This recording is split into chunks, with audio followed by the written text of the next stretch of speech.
kali ini kita akan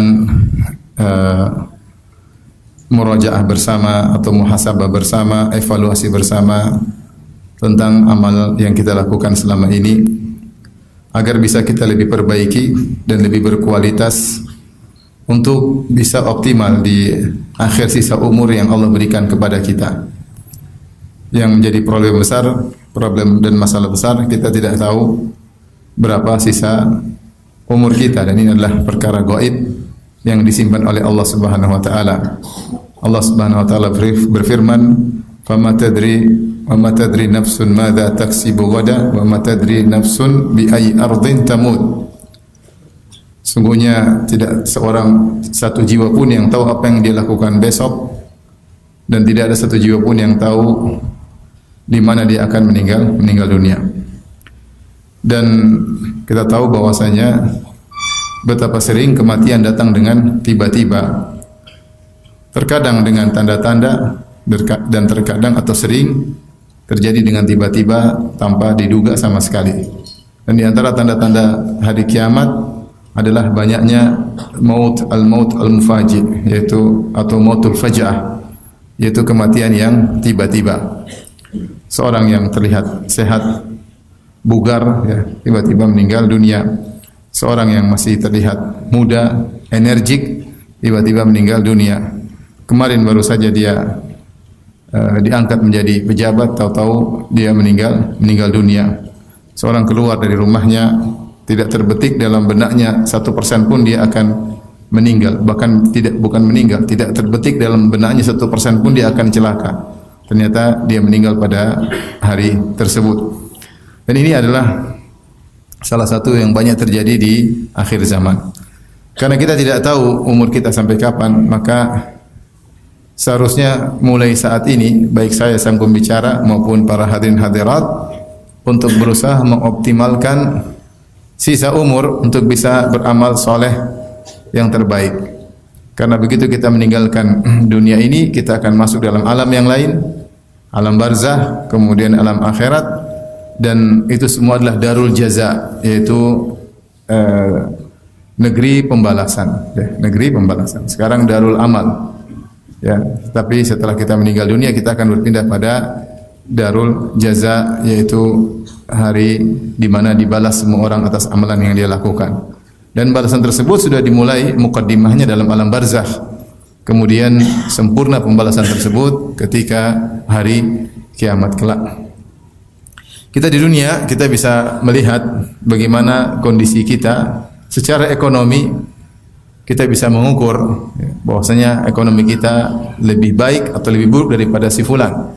Si fulan ekonominya bagus, rumahnya bagus, ya, mobilnya bagus misalnya, ya, lebih bagus daripada si fulan. Tapi untuk kondisi kemakmuran di akhirat nggak ada yang tahu, nggak ada yang tahu.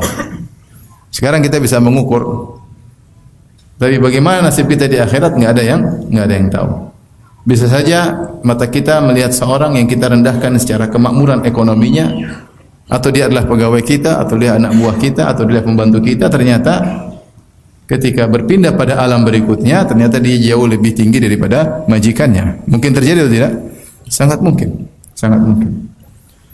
Karena sementara kita masih diberi nafas oleh Allah Subhanahu wa taala, tidak ada kata terlambat. Jika amal kita berkualitas, maka kemakmuran yang Allah akan berikan tentu juga sangat berkualitas. Makanya para ulama sering memberi contoh tentang Sa'ad bin Mu'adz. Sa'ad bin Mu'adz radhiyallahu taala anhu, beliau masuk Islam kurang lebih sekitar tahun 11 kenabian atau 12 kenabian. Itu sekitar setahun atau 2 tahun sebelum hijrah. Sebelum Nabi berhijrah ke kota Madinah. Dia dari dari kabilah Al-Aus, dari kota Madinah. Karena kota Madinah kaum Ansar terdiri atas 2 kabilah, Al-Aus dan Al-Khazraj. Sa'ad bin Mu'adz adalah Sayyidu Al-Aus, pimpinan kaum Al-Aus. Dia masuk Islam kira-kira setahun atau 2 tahun sebelum Nabi berhijrah. Kemudian dia meninggal pada tahun 5 Hijriah, yaitu umur Islamnya kira-kira 7 tahunan. Kira-kira 7 tahunan. Tapi ketika dia meninggal dunia, maka Rasulullah SAW berkata, "Ihtazza arsyur Rahman bi mauti Sa'ad." Arsy Allah bergetar karena wafatnya Sa'ad bin Mu'adz, yaitu sebagai bentuk dahsyatnya atau pengagungan atau pemuliaan terhadap Sa'ad bin Mu'adz radhiyallahu ta'ala anhu. Oleh karenanya yang penting bukan cuma kita beramal, tapi bagaimana kita bisa mengoptimalkan sisa umur kita untuk beramal yang terbaik. Sebelum saya menyebutkan kiat-kiat bagaimana kita mengoptimalkan sisa umur kita yang entah sampai kapan, maka saya akan bacakan athar dari Fudail bin Iyad rahimahullahu taala yang diriwayatkan oleh As-Silafi dalam At-Tuyuriyat, demikian juga Qiwamus Sunnah, kemudian Ibn Asakir dan Abu Nuaim dalam Al-Hilyah, ya, dan yang semisalnya, dan beberapa sumber yang lain juga dinukil oleh para ulama yang lain. Ya, saya bacakan. Seorang bertemu dengan Fudail bin Iyad, kemudian Fudail bin Iyad berkata kepada orang tersebut, "Kam atat alaika?" Kata Fudail bin Iyad rahimahullah ta'ala, itu Abu Ali, dia kunyahnya adalah Abu Ali. Dia berkata, "Sudah berapa umurmu?" Laki ini berkata, "Situna sanah, 60 tahun." Dia sudah hidup di atas muka bumi 60 tahun. Qala fa anta mundu sittina sanatan tasiru ila rabbika tushiku an tablugh. Sungguhnya engkau sejak 60 tahun yang lalu sampai sekarang kau sudah berjalan menuju Rabbmu dan hampir saja kau akan sampai. Jadi ini sebagaimana firman Allah Subhanahu wa taala, "Ya ayyuhal insan innaka kadihun ila rabbika kadahan famulaqih." Wahai manusia, sungguhnya kalian berusaha bekerja, apapun pekerjaan kalian, apapun kegiatan kalian, kadih, sungguhnya kalian sedang berjalan menuju Rabb kalian, ila rabbika kadahan famulaqih, maka kalian engkau akan bertemu dengannya.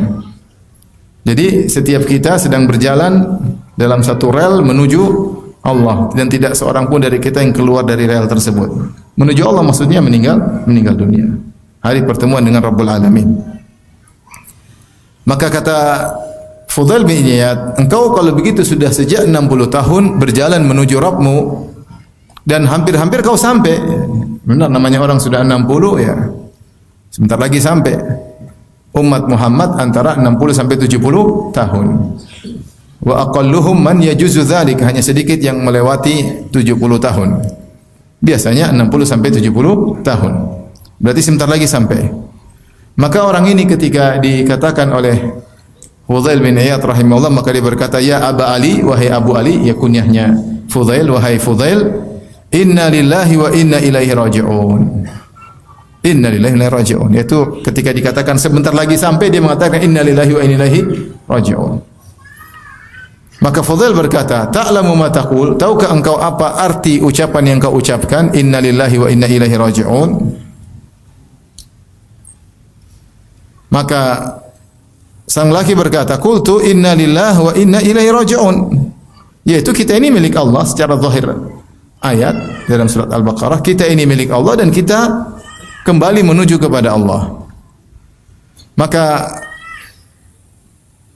Fudail berkata, "Ta'lamu ma tafsiruhu?" Tahukah engkau tafsir dari inna lillahi wa inna ilaihi raji'un? Qala ar-rajul, lelaki itu berkata, "Fasirhu lana ya Aba Ali." Tolong tafsirkan kepadaku maksud inna lillahi wa inna ilaihi raji'un, wahai Abu Ali, wahai Fudail. Qala, Fudail berkata, "Qauluka inna lillah." Perkataanmu inna lillah, taqulu ana lillahi abdun.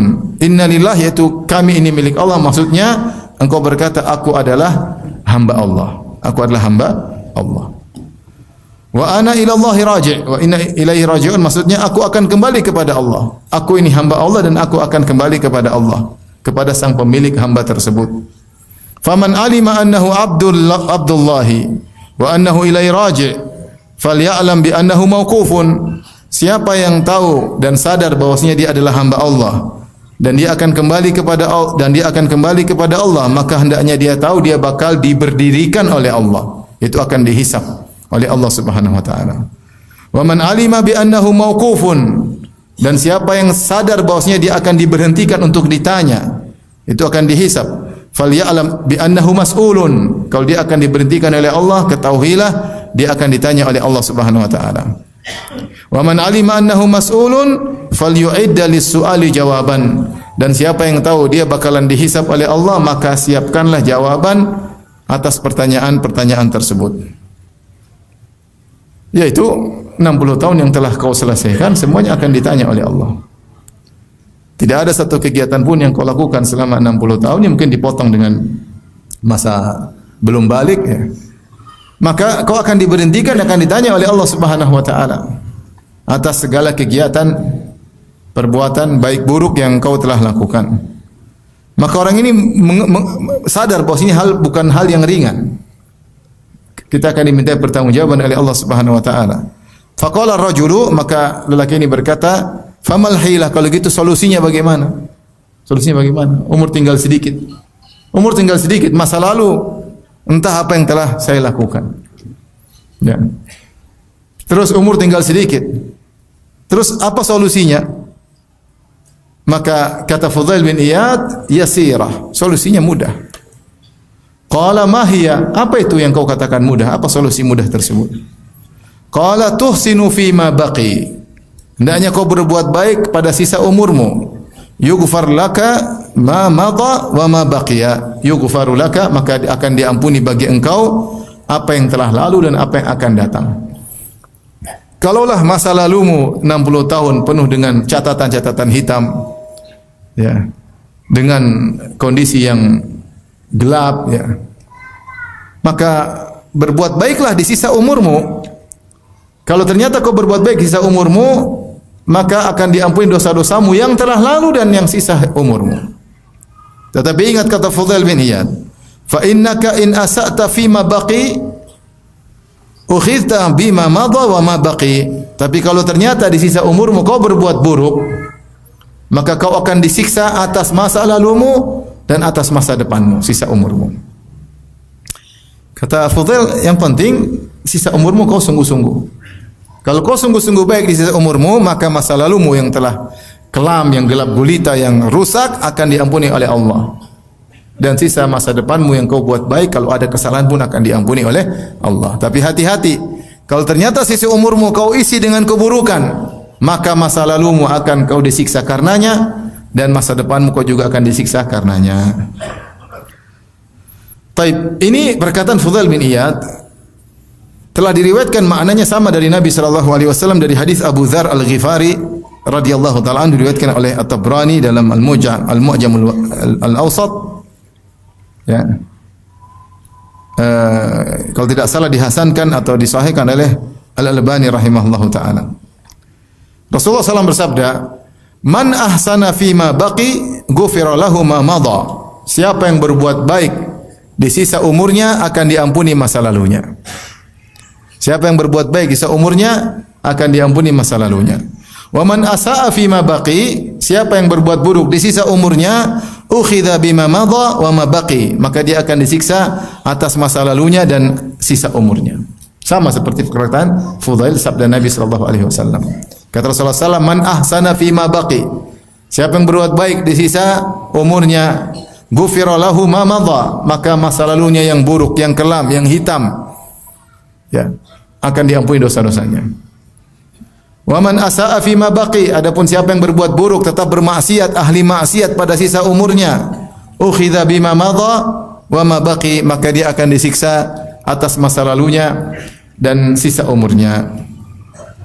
Maka kita menjalankan nasihat Nabi sallallahu alaihi wasallam dan wasiat Fudail bin Iyad.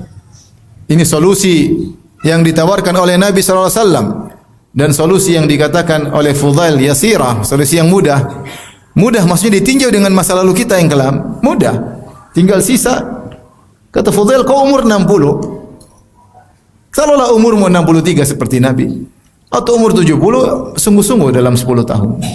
Maka masa lalu puluhan tahun yang lalu akan diampuni oleh Allah. Dan pahala mengalir terus. Ya, karena kau berbuat baik di akhir hayatmu. Maka bagaimana cara kita untuk bisa berbuat ihsan di akhir hayat kita? Yang saya katakan masing-masing kita tidak tahu hidup sampai kapan. Hidup sampai kapan enggak ada yang tahu. Memang benar bahwasanya secara perhitungan, ya, secara statistik yang umur 60 ke atas lebih cepat mati dari yang umur 30-an. Benar atau tidak? Ada yang ragu akan hal ini? Enggak ada. Secara statistik umur yang 60 tahun ke atas, apalagi rambutnya sudah putih semua, yang mau cari warna hitam sudah susah nyarinya. Semua putih. Ini biasanya lebih cepat mati daripada yang umur 30-an secara statistik. Secara persentase pun demikian. Ya. Kalau kita bilang pada tahun 2024, coba dihitung. Mana banyak yang lebih mati? Umur 30-an atau umur 60 tahun ke atas? Tentu semua mengatakan 60 tahun ke atas yang lebih banyak apa? Mati secara statistik. Tetapi kalau itu secara perhitungan global, tapi kalau person per person sama-sama 50%. Person, kamu 30 tahun sampai 60 tahun, siapa duluan mati? Sama, persentasinya sama. Secara person-person. Karena terbukti juga banyak anak muda juga meninggal dunia. Banyak. Sampai ada fenomena, saya ketemu dengan kawan dia di perusahaan. Jadi dia harusnya kerja di Medan, di pulau misalnya, atau di tengah di lepas pantai, tapi karena diperiksa dia ada kolesterol, kemudian ada asam urat, nggak boleh. Dia umur belum 40 mungkin. Namun karena dia ada asam urat dan macam-macam dia nggak boleh. Sehingga yang kerja di lepas pantai umur 20-an, yang sehat-sehat. Kalau diperiksa medical check up, kolesterol oke, bagus, asam urat bagus, tensi darah juga apa? Bagus, semuanya bagus, maka mereka yang dikirim. Dan ada juga yang masih bagus, yang umur 50 masih bagus tensinya. Namun terjadi fenomena, kata dia, Ustadz, aneh. Tahun kemarin kata dia, justru yang banyak meninggal anak-anak muda. Umur 20-an pada meninggal.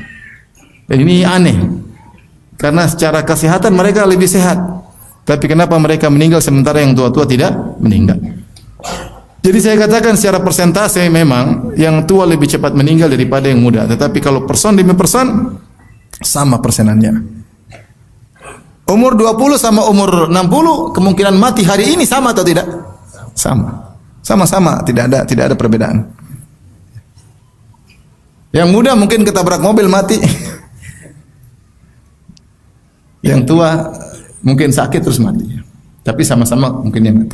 Oleh karenanya saya ingin tegaskan bahwasanya kita enggak tahu berapa sisa umur kita. Seandainya dikasih tahu berapa sisa umur kita, tentunya kita akan bisa persiapkan diri lebih baik. Karena kita tidak tahu, maka hendaknya kita berusaha untuk terus terbaik, ya. Tapi yang umur sudah 40 tahun ke atas, sudah saatnya waspada. Udah warning. Apalagi yang 60 ke atas. Lebih harus hati-hati. Ya. Makanya dikatakan Allah memberikan uzur kepada orang sampai usia 60 tahun. Kalau 60 tahun kan masih nakal, ini enggak ada uzur lagi bagi dia. Dan dikatakan bahwasanya penduduk kota Madinah, kalau penduduk kota Madinah dulu di zaman salaf, jika usia telah mencapai 40 tahun, aqbala 'alal ibadah, maka seorang kalau sudah sampai 40 tahun sibuk beribadah, mulai menghilangkan relasi-relasi, mulai mengurangi kegiatan duniawi. Dulu penduduk Madinah kalau sudah 40 tahun sudah mulai sibuk menuju ibadah. Kita penduduk kita ini ketika 40 tahun lagi sibuk-sibuknya duniawi. Mulai sukses, mulai top, mulai semakin banyak relasi, mulai semakin jauh dari akhirat. Oleh karena hati-hati, kita sama-sama hati-hati, sama-sama waspada. Maka berusahalah untuk bisa optimal dalam sisa umur kita.